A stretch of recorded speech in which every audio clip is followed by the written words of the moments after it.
Monsieur le Premier ministre, il paraît que vous vous êtes imposé au président de la République en le menaçant s'il refusait d'accéder à votre nomination. On peut donc dire que votre mandat est marqué par le sceau du chantage. Et c'est ce chantage que vous infligez désormais au peuple pour lui imposer une politique qu'il a pourtant refusée à de multiples reprises. En vérité, vous vous fichez bien de la stabilité du pays.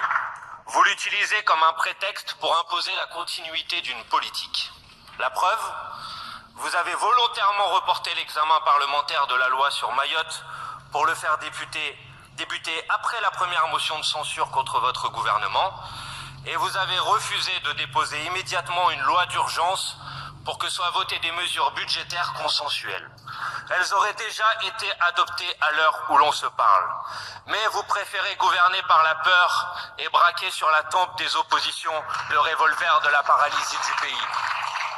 Pourtant, c'est bien le président de la République qui sème le chaos. Il a gaspillé 3 premiers ministres en 1 an. Vous êtes le 4e et vos heures sont déjà comptées. Vous êtes en CDD. Vous tomberez aujourd'hui ou dans quelques jours.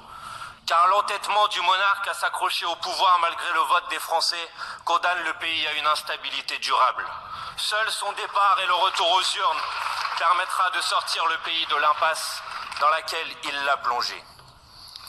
Monsieur le Premier ministre, le roi Henri IV était notamment connu pour son attrait pour la ruse. En fidèle admirateur, vous vous êtes donc livré mardi à un bel exercice d'enfumage.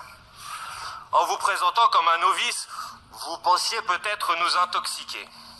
Mais après 7 ans de macronisme, nous avons acquis une très large expérience à ce sujet. Je veux donc mettre en garde contre vos manipulations. Non, il n'y aura pas de changement de politique budgétaire.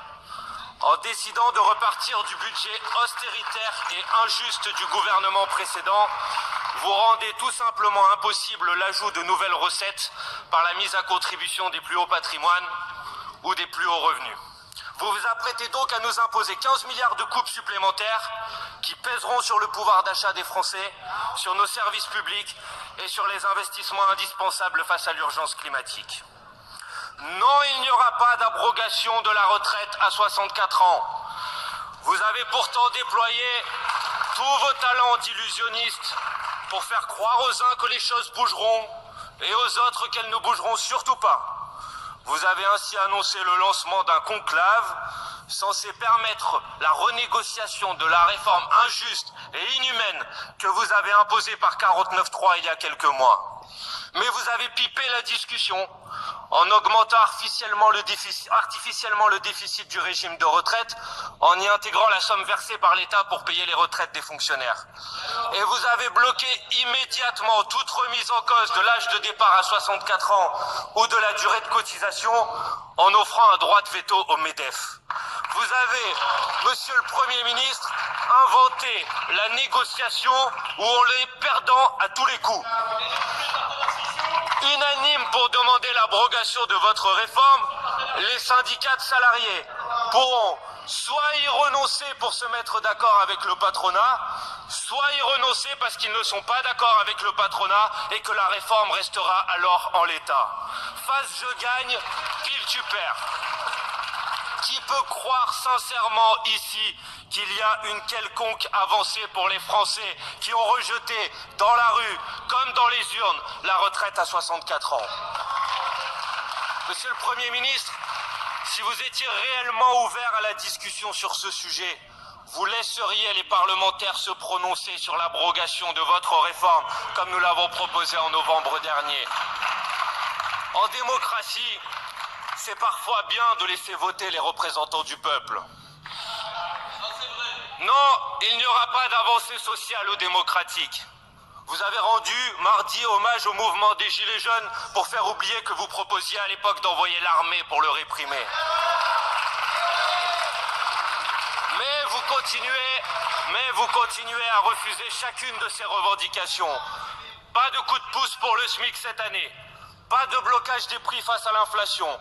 Pas de retour de l'impôt de solidarité sur la fortune. Pas de référendum d'initiative citoyenne. Vous préférez offrir le cumul des mandats pour les notables plutôt que de nouveaux droits démocratiques pour le peuple.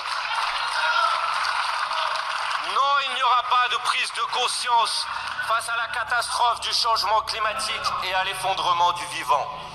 Alors que le seuil des 1,5 degrés de réchauffement par rapport à l'ère pré-industrielle a été franchi avec 75 ans d'avance sur l'objectif des accords de Paris, vous refusez toujours les milliards d'euros nécessaires à la bifurcation écologique.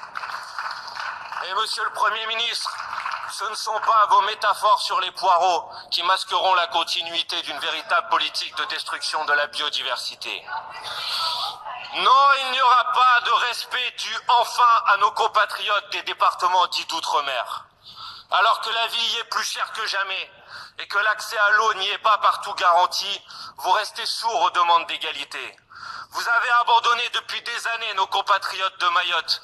Et quand le gouvernement s'y rend aujourd'hui, c'est pour partir en tournant le dos aux habitants qui demandent des comptes sur la réponse de l'État au ravage du cyclone Chido. Non, il n'y aura pas de rétablissement de la voix de la France sur la scène internationale.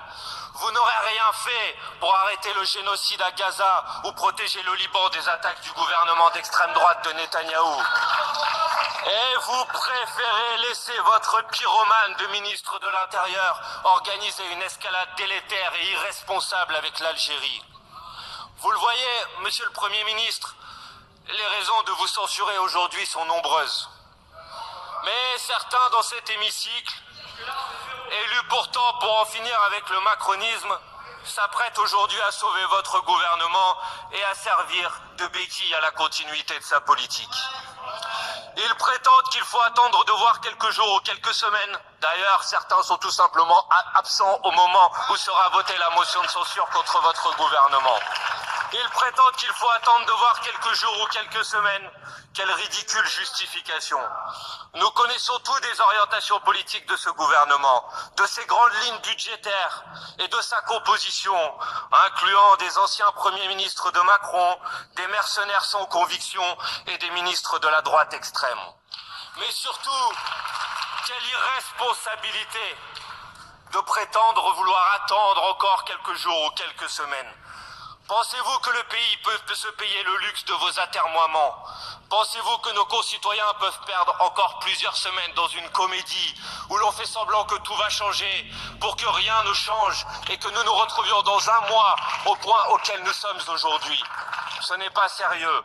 Chacun se trouve donc à cet instant devant ses responsabilités et sa fidélité aux engagements pris devant le peuple. Françaises, Français, notre pays n'est pas condamné à perpétuité au macronisme.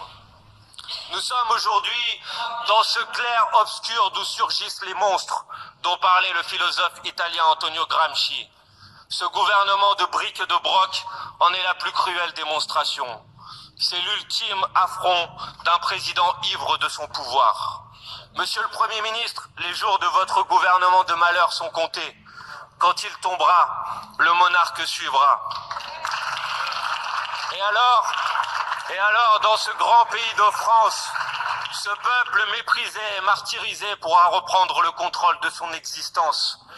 Il pourra en finir avec une 5e République à l'agonie. Il pourra organiser le grand partage plutôt que le grand saccage et garantir à chacun la dignité à laquelle il aspire. Il pourra faire face à ce défi du siècle, qu'est la catastrophe écologique qui rappelle désormais chaque semaine sa brûlante actualité. Il pourra enfin être aux yeux du monde cette pointe avancée de l'humanité dans la lignée de la grande révolution de 1789. Comme il l'a fait lors des dernières élections législatives, le peuple pourra refuser de s'abandonner aux tentations malsaines de la division et du racisme auxquelles vous pavez malheureusement le chemin. Monsieur le Premier ministre, c'est cette nouvelle France fidèle à sa maxime, liberté, égalité, fraternité qui attend son heure. Vous pouvez toujours nous faire perdre du temps, vous n'empêcherez pas son surgissement. En cette froide journée de janvier, je fais donc mienne la parole pour conclure d'Albert Camus. C'est finalement au plus fort de l'hiver que j'ai compris qu'il existait en nous un invincible printemps. Merci.